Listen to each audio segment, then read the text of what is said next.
नमस्कार मित्रांनो, आज आपण बनवणार आहोत खमंग आणि झटपट होणारी सांबार भातची रेसिपी पार्ट 2. सर्वात आधी 3 ग्लास पाणी आणि भिजवलेलं तांदूळ आणि डाळ कुकरमध्ये घालून थोडंसं हळद आणि थोडंसं तेल टाकून घ्या आणि कुकरमध्ये छान शिजवून घ्या. मी इथे थोडंसं पाणी जास्त टाकलेलं.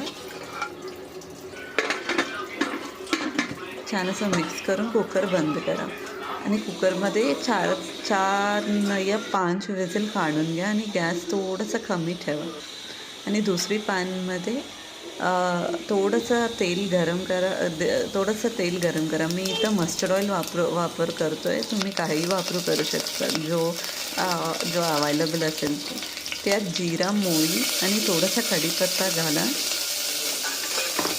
त्यानंतर चिरलेला कांदा घालून परतून घ्या आणि आता थोडासा आलं लसूण पेस्ट घालून छान परता. कांदा लाल होईपर्यंत आणि अद्रक लसूणची पेस्ट वास निघून गेलं की त्यात टोमॅटो आणि तुमच्या आवडीच्या भाजी घाला. आज माझ्याकडे जास्त भाजी नव्हतं म्हणून मी फक्त कांदा आणि टोमॅटो वापर केले. तुम्हा आवडीच्या भाजी घाला. आता त्यानंतर चिंचेचा कोल घालून छान उकळून घेऊन घ्या.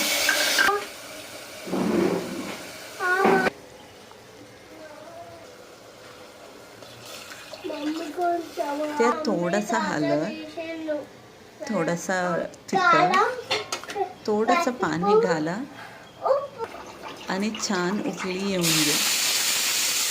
मग छान असं मिक्स करून एक 5 ते 10 मिनिट वाफ काढून घ्या आणि त्यात मी इथे MTRचा सांबार मसाला वापर करतो आहे. तुम्ही काही करू शकतात. मग कुकरमध्ये शिजलेला भात आणि डाळ थोडंसं मिक्स करा, नाहीतर मॅश करून त्याच्यात टाकून घ्या. टाकले की छान मस्तपैकी मिक्स करा.